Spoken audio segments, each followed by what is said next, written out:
kepentingan daripada keinginan. Kebutuhan, keinginan itu berbeda ya. Masih kebutuhan kita masih keinginan kita. Dari dulu walaupun katanya cinta, nggak punya apa-apa, tapi tetap kebutuhan itu pasti ada. Bahkan kadang ekonomi itu jadi masalah utama. Padahal tadi katanya komitmennya apa makan nggak makan yang penting bersama, iya kan? Itu bohong itu. Bullshit. Oh iya, itu cuma istilah. Bullshit. Ya itu makanya.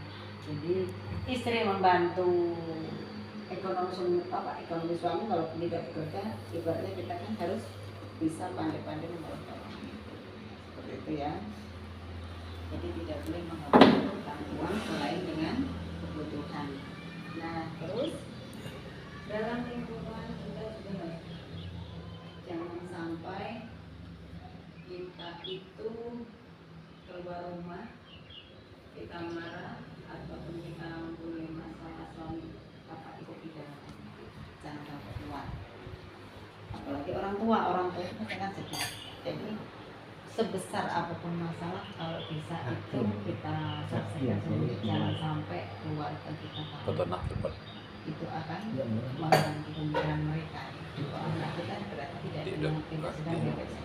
Jangan sampai yang terjadi justru di media sosial itu memperburuk keadaan. Mungkin ya kita vlog kita sesaat, ya kita sesaat pasti nanti ada efeknya. Ini yang bikin satu seperti ini berarti dia dengan keadaan seperti ini. Jangan sampai marah pergi dari rumah, itu juga tidak menyelesaikan masalah ya.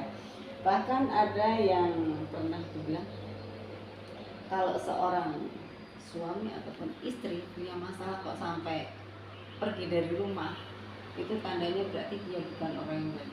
Berarti apa? Dia menghindari masalah.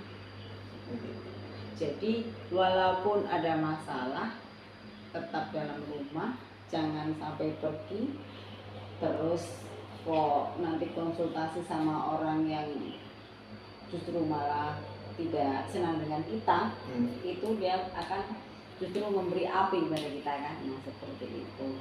Jadi jangan sampai terus mendiamkan lama-lama, nggak boleh ya.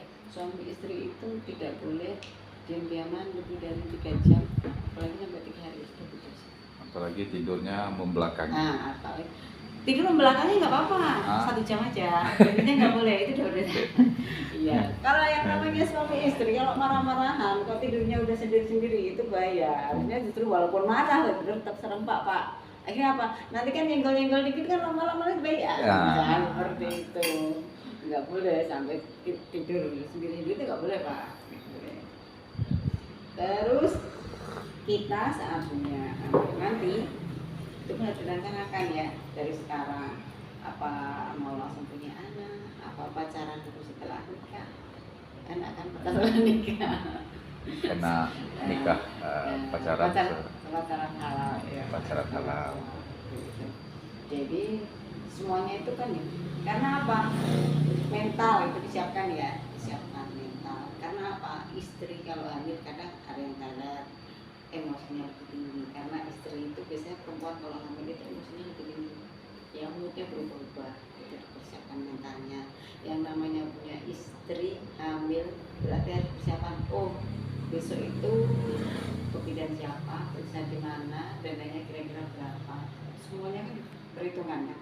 Jangan asal sekarang senang punya anak nggak nih mikir nanti dananya dari mana, itu juga harus direncanakan.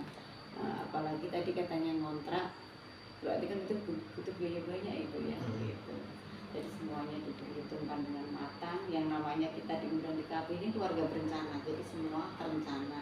Anak berapa, setelah punya anak nanti mau KB apa, udah KB nanti kira-kira jaraknya mau berapa tahun, anaknya berapa, sekolah di mana, ya kan, mau di agama apa, pendidikan biasa, itu semua kan perlu terencana itu ya.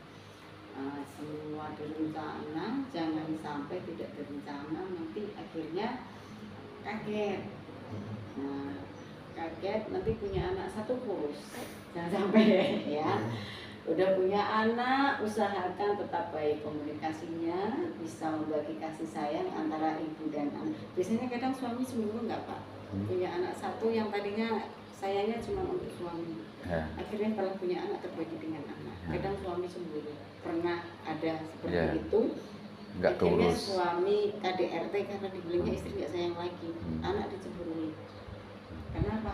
Istri lebih ngurus anaknya. Udah sampai nggak bisa ngurus suaminya. Itu suami juga harus maklum. Makanya dalam rumah tangga harus ada kerjasama. Suami membantu istri. Kalau kita tengok, dengarkan Ustadz bicara, Ustadz ceramah itu, nyuci tugas suami, masak tugas suami, cari nafkah tugas suami, ya kan? Nah, jadi semuanya itu Kecuali istri masalah ratu istri itu kan harusnya. Tapi kan kalau kita orang Zetak ada tugas suami, ada tugas istri itu berbeda-beda ya. Tapi suami tidak boleh, ini tugas kamu, saya nggak mau, jangan. Begitu juga istri. Karena apa? Sekarang banyak istri yang membantu ekonomi suami loh. Jadi apa? Yang tinggal di rumah itu berdua. Kalau tadi kata yang terakhir, yang berdua. Yang tinggal berdua berarti tanggung jawab berdua. Bersihin rumah berdua, kan yang penting berdua. Yang motorin berdua, bersihin juga berdua. Jadi kalau seandainya istri yang masak, suami bisa nyapu, ya kan? Seperti itu. Dibagi tugasnya. Jangan sampai ini tugas suami, tugas aku cari nafkah. Jadi apalagi kalau seandainya sudah punya anak, nah kalau pergi bekal. Jadi biar cepat pagi-pagi. Kalau biasanya orang kalau ke kebun jam 7 berangkat ya, cepat kan. Nah seperti itu berarti kan harus pagi-pagi kalau punya anak. Kadang anak yang namanya anak pagi-pagi harusnya ibunya bangun masak, justru dia mau ditinggal ibunya. Kan begitu. Jadi seperti itulah harus timbul. Oh iya, biar Konflik. nanti cepat bisa ke kebun, bisa cepat sarapan. Berarti apa? Suami yang ngasuh anak. Seperti itu kan. Jadi tetap ada kedekatan antara bapak dengan anak, istri dengan anak itu ada ikatan batin. Jadi enggak, anak itu yang mendidik istri.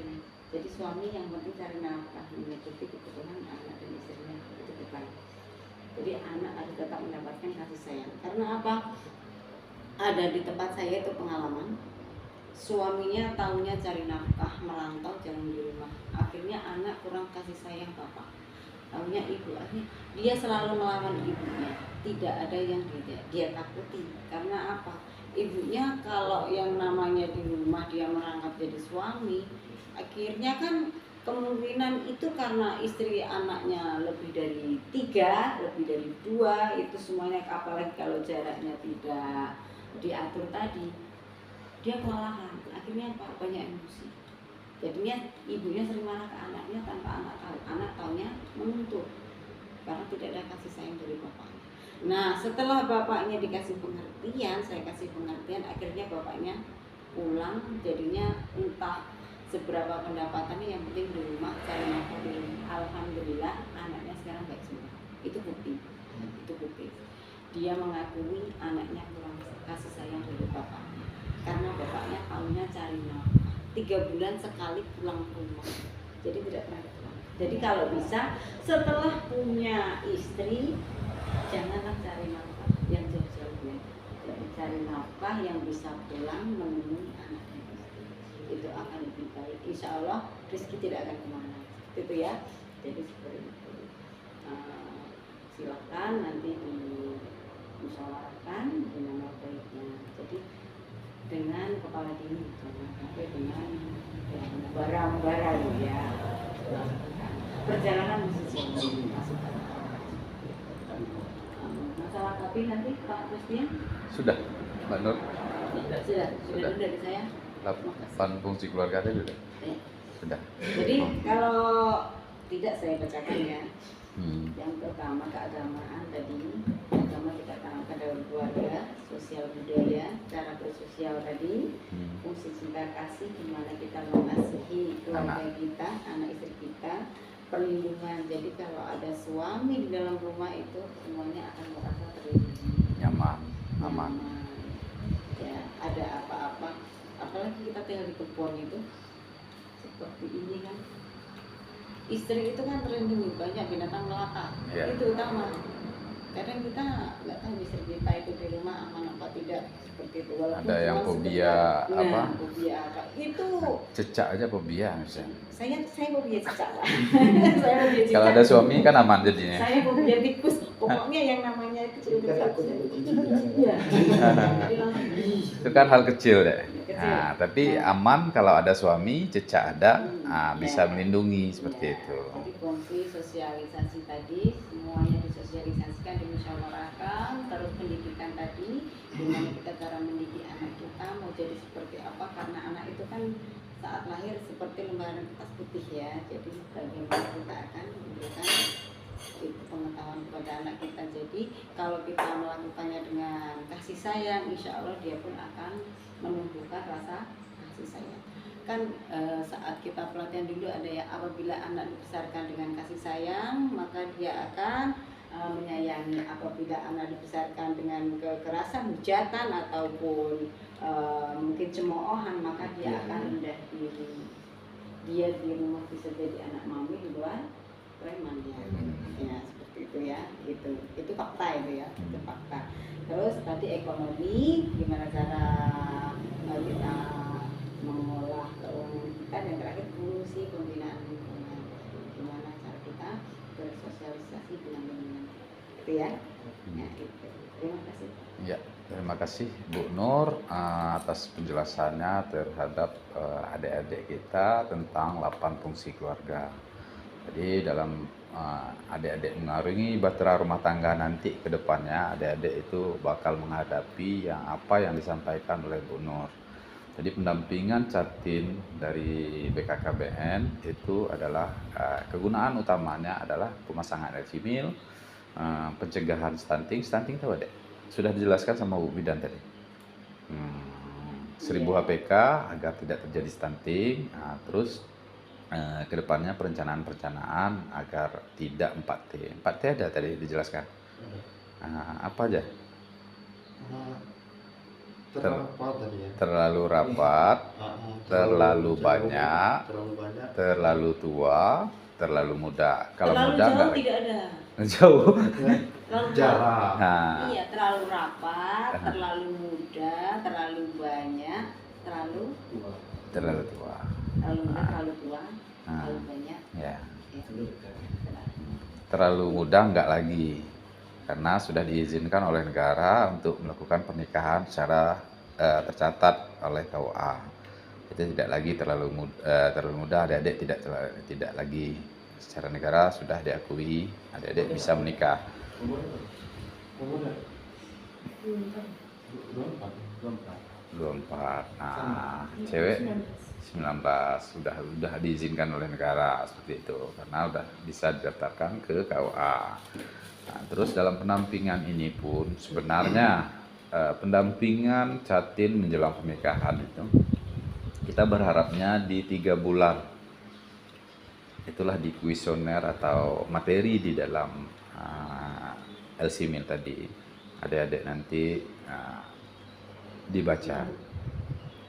Kita mendapat pendampingan dari LCMIL itu dari sebelum nikah sampai punya anak.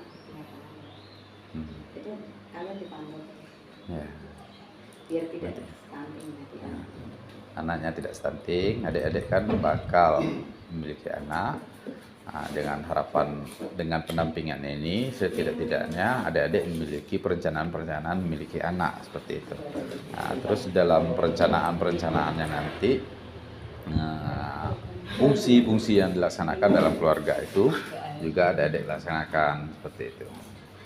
Nah, terus untuk apa Dek? Yang disampaikan Bu Nur tadi, psikologi 1000 HPK sudah dijelaskan tadi. 1000 HPK aja, 1000 HPK, 1000 hari pertama kehidupan. Nah, itulah Bapak sampaikan tadi, tidak merokok saat ingin memiliki anak, ingin memprogram penceblosan. Nah, tidak merokok dulu karena spermanya tidak baik kata ahlinya, penelitinya gitu. Karena spermanya bisa mengganggu nanti kesuburan dan keadaan janin seperti itu. Nah, terus berikutnya mungkin psikologi di 1000 hari pertama kehidupan disampaikan Bu Nur tadi. Kalau seandainya adik-adik mau nanti di 1000 hari pertama kehidupan itu udah dijelaskan tadi ya sama Bu Bidan. Itu 1 hari setelah ketahuan adik hamil yang cewek yang hamil, itu sudah ditentukan 1 hari kehamilan. Di trimester pertama itu ada yang namanya mual muntah, udah dijelaskan juga ya. Nanti di asupan gizi seimbangnya tetap dipaksakan ya, dipaksakan. Setidak-tidaknya ada yang nyangkut seperti itu. Ada gizi yang untuk si janin, bukan untuk kitanya. Terus kalau bisa nanti adik-adik yang perempuan atau laki-laki, ini sebenarnya trik yang sudah dilaksanakan oleh orang lain, tapi Bapak karena tidak ada lagi kesempatan memiliki anak, psikologi orang tua itu baik laki-laki atau perempuan itu nyangkut saat terjadi mungkin ada debat atau silang pendapat antara istri dan suami, itu berpengaruh kepada tumbuh kembang anaknya yang di dalam rahim.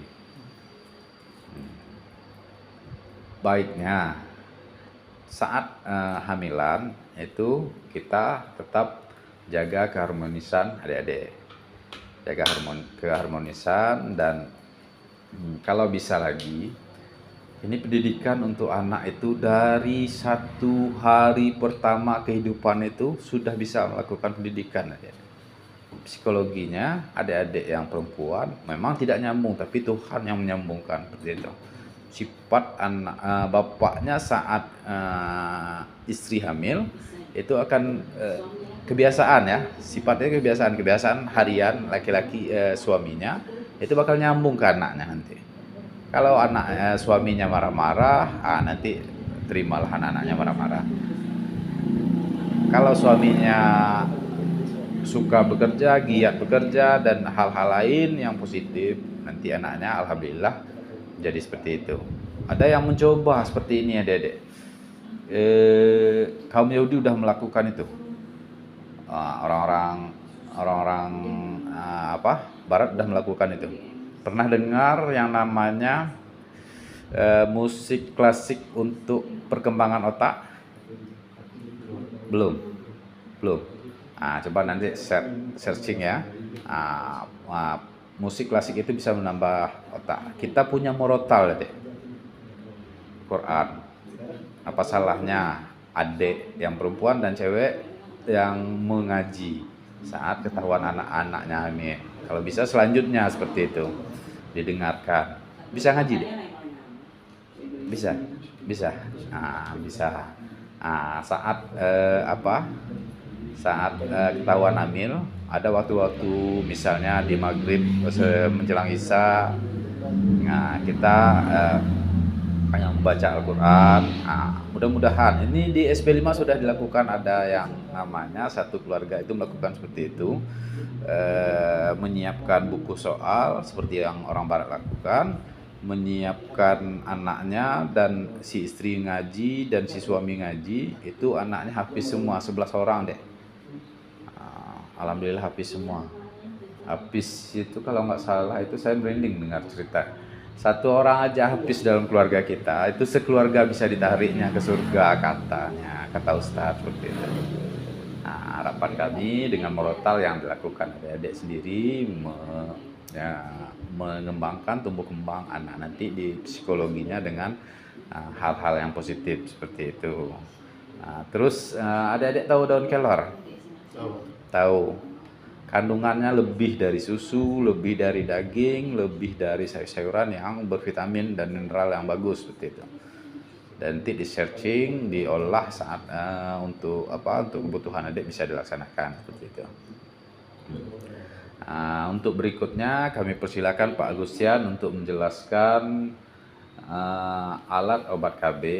Seperti yang saya jelaskan tadi, mengapa dikenalkan di awal itu agar adik-adik nanti ke depannya menjadi mengetahui dan melaksanakan agar tidak terjadi 4T tadi, terlalu banyak, terlalu rapat, terlalu tua nanti di umur 35 ke atas itu nggak dianjurkan lagi melahirkan gitu. Kalau terlalu muda nggak lagi, adik udah melewati T yang pertama, terlalu muda nggak lagi seperti itu. Silakan Pak Gustian. Santai aja. Capek juga. Catin. Ini saya coba menjelaskan atau lebih tepatnya memperkenalkan alat obat KB. Yang alat obat KB itu ada dua, ada yang jangka pendek sama yang jangka panjang. Untuk yang jangka pendek itu seperti kondom, pil, suntik, dan ada juga yang jangka panjang, implan, alat kontrasepsi yang di bawah kulit itu 3 tahun waktu untuk masalahnya. Dan ada IUD, Mana? IUD alat kontrasepsi dalam rahim Apa tadi? itu 8 tahun. Siapa? Dan Si ada doang. juga MOP dan MOE, metode operasi pria dan metode operasi MOE.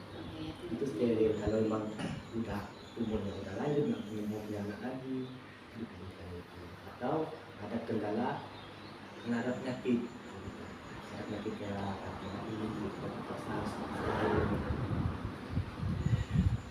dan untuk yang jangka panjangnya, kalau yang implan 3 tahun itu mengandung hormon. Kalau yang uji nggak tanpa hormon, cuma alat lebih efektif sebenarnya. Ada pengaruh kalau yang menentukan ada pengaruhnya dan pengaruhnya itu beda setiap orang. Kebanyakan dia belum jadinya gitu. Dan kami menjelaskan alat dan obat KB ini bukan melarang teman-teman tidak punya anak, tapi fungsinya itu kan untuk mengatur jarak kehamilan pertama minimal 2 tahun. Kenapa minimal 2 tahun? Ini itu sesudah persalinan ibunya itu kan butuh proses pemulihannya supaya anaknya nanti lahir bagus, sehat, tidak prematur atau mengurangi risiko terjadinya pendarahan pada ibu. Itu kalau kondom kan tahu kan cara pemakaiannya juga nggak tahu. Dan implan IUD itu dipasang bukan saya sama Pak Mul yang masangnya, tapi bidan. Kalau kondom pasang sendiri, bukan bidan yang masangnya. Pasang sendiri. Bidan masangnya nanti. Saya Sama kemarin nanti nggak ada atau hubungan. dibantu sama Oh, nggak itu Pak. Habis baterainya. itu tiap hari. Ini kalau nggak Kenapa pas lebih banget. mengasurkan mutu yang Agak kecil tilas ini? baterainya, Karena dia repot kayak implan itu kan 3 Coba tahun, ini jadi pas nggak baterainya, mungkin dia habis. Habis aja. Seandainya mau lagi dalam 3 tahun bisa kita gunakan implan. Kita kalau punya implan. Kalau kita mau berhubungan harus pakai. Kalau kita tiap hari suntik ada yang biasanya kalau seksi TKP itu sering ini kelepasan gitu karena lupa gitu kan, dilanjutkan lah makanya kaji itu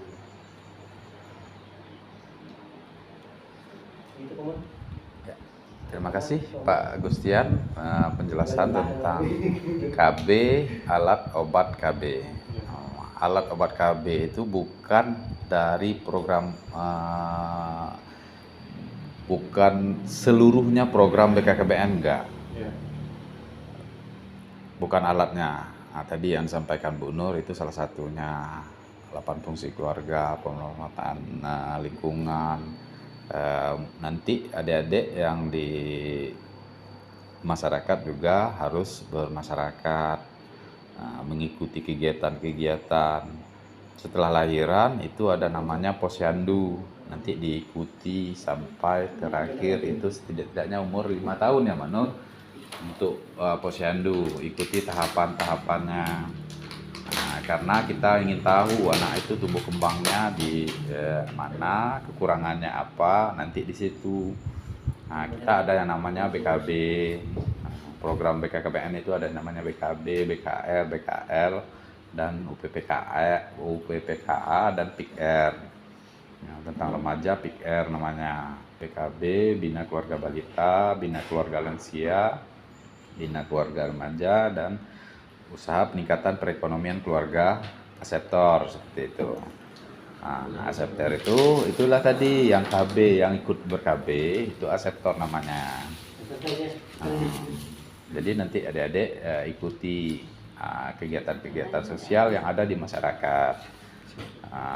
Kegiatan sosial apa saja, itu baik kegiatan gotong royong, ada kematian didatangi, ada apa namanya yang nikahan itu mana? Prasmanan apa? Nikahan? Hajatan. Hajatan diikuti. Yang perempuan pun juga seperti itu. Kalau resepsi itu di buku-buku namanya. Jadi adik-adik nanti di dalam masyarakat ikuti semua kegiatan-kegiatan masyarakat. Kalau yang bisa, yang tidak mengganggu ekonomi atau aktivitas harian kita, tapi yang bisa kita laksanakan dengan sepenuh hati seperti itu. Ada pertanyaan adik-adik? Enggak, pas. Rencananya punya anak berapa? Sekarang bapak yang tanya. Dua, jadi Dua. Insya Allah tadi. Karena lambang KB 2 tadi. Dua. Ekonomi, Pak. Sekarang itu ekonomi, pendidikan mahal. Pendidikan mahal. Tadi cabe. Kesehatan mahal. Cabe nggak tanggung-tanggung harganya. Nanti pemanfaatan lingkungannya, Dek, itu kita meskipun lingkungan kita masih luas di Bengkulu, bisa digunakan atau dimanfaatkan yang namanya tabung lampot, bisa tanaman sayuran dalam pot bisa. Perikanan kita bagus. Mudah-mudahan anak-anak kita yang di Bengkulu ini jarang sebenarnya harus stunting. Ikan banyak tempat kita. Mau di kolam sendiri, mau dipancing di sungai, ada semua. Itu asupan gizi dan proteinnya bagus. Ikan-ikan yang dihasilkan di Bengkulu ini bagus semua. Itu sayuran hijau hidup di Bengkulu. Tidak lagi bakal terjadi stunting, itu sebenarnya tidak bakal lagi. Harapan kami adik-adik nanti tetap menjadi keluarga yang sakinah, mawaddah warahmah, dan berkelanjutan. Yang terbuka kita itu harus dengan pasangan. Kalau seandainya tidak tidak bisa lagi disampaikan atau diapakan, mungkin kita minta pendapat orang lain. Minta pendapat orang lain pun seperti yang Mbak Nur sampaikan tadi, itu juga harus orang yang kita anggap atau dituakan lah, yang pendapatnya bisa dipegang dan diikuti seperti itu. Bukan kepada teman yang kira-kira nanti tahu-taunya menjerumuskan kita kepada perpisahan dan orang itu memang tidak ingin kita bersatu. Lebih baik yang seperti yang sampaikan tadi Mbak Nur, kita itu marahan, dongkol itu hal yang lumrah dalam keluarga, tapi tidak harus pisah ranjang. Dalam Islam, pisah ranjang itu sudah mendekati perceraian. Itu baru boleh pisah ranjang. Itu terjadi apabila istrinya selingkuh atau suaminya selingkuh. Itu baru. Itu untuk pengajaran juga, belum juga cerai seperti itu. Baru pisah ranjang, pisah tempat tidur, memisahkan diri. Kalau seandainya masalahnya tadi, masalah periuk belum dicuci sama istri atau bontotnya belum ambil aja duitnya dulu, ngapain harus marah-marah seperti itu. Tidurnya pisah-pisah pula. Dibeli nasi atau bontotnya di warung-warung kan murah sekarang. Seandainya terjadi permasalahan yang seperti itu, yang sepele. Satu lagi, seandainya adik nanti setelah menikah, karena dalam hubungan keluarga biasanya berlanjutan, kita akan berkelanjutan, tapi ingat memori pacarannya. Pacarannya udah halal saat menikah. Ingat memori pacarannya. Diingat baiknya. Diingat baiknya.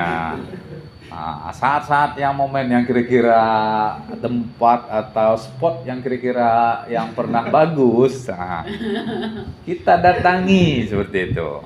Ulang lagi, kita pacaran lagi yuk. Apa salahnya? Berbicara dengan pasangan, apa salahnya terbuka seperti itu? Si suami dan si istri itu harus terbuka satu sama lain. Misalnya, ini kewajiban ya. Masalah kewajiban, si suami itu memiliki kewajiban penuh pada orang tuanya. Nggak boleh ya adik yang perempuan nanti membatasi suami. Tapi ingat juga, kebutuhan istrinya sudah cukup belum, seperti itu.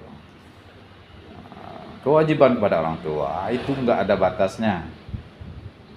Si istri tidak ada lagi kewajiban kepada orang tua. Ikuti aja suami, itu surgamu. Tengok lugu dulu suaminya Firaun, enggak juga, neraka kita. Suaminya enggak sholat, ikutan enggak sholat. Itu udah pasti. Kita yang apa? Madrasah yang pertama di dalam keluarga itu ibu. Cara menghancurkan sebuah negara itu dari ibunya dulu. Ibu-ibunya diajarkan tiktokan, goyang-goyang, gak senonoh, itu udah. Diajarkan. Kampanyenya masif seperti itu ibu. Yang mengajarkan anak yang pertama nanti ibu. Baik berbicara, bertindak, dan berkelakuan selain dari sifat orang tua yang dari bapaknya. Itu madrasah pertamanya. Madrasah itu pendidikan, tempat pendidikan yang pertama, rumah. Itu dari ibunya. Sekarang semua punya smartphone ya? HP pintar ya? HP-nya yang pintar ya. Kitanya juga pintar harusnya. Nanti ada di set juga yang namanya parenting tentang anak. Pola asuh anak dan pola hubungan yang baik bagaimana. Pola asuh anak yang laki-laki bagaimana, yang perempuan bagaimana, seperti itu. Satu lagi yang di LC Mil itu nanti yang ada materi-materi dibaca ya. Sama-sama bacanya nggak apa-apa, gantian nggak apa-apa.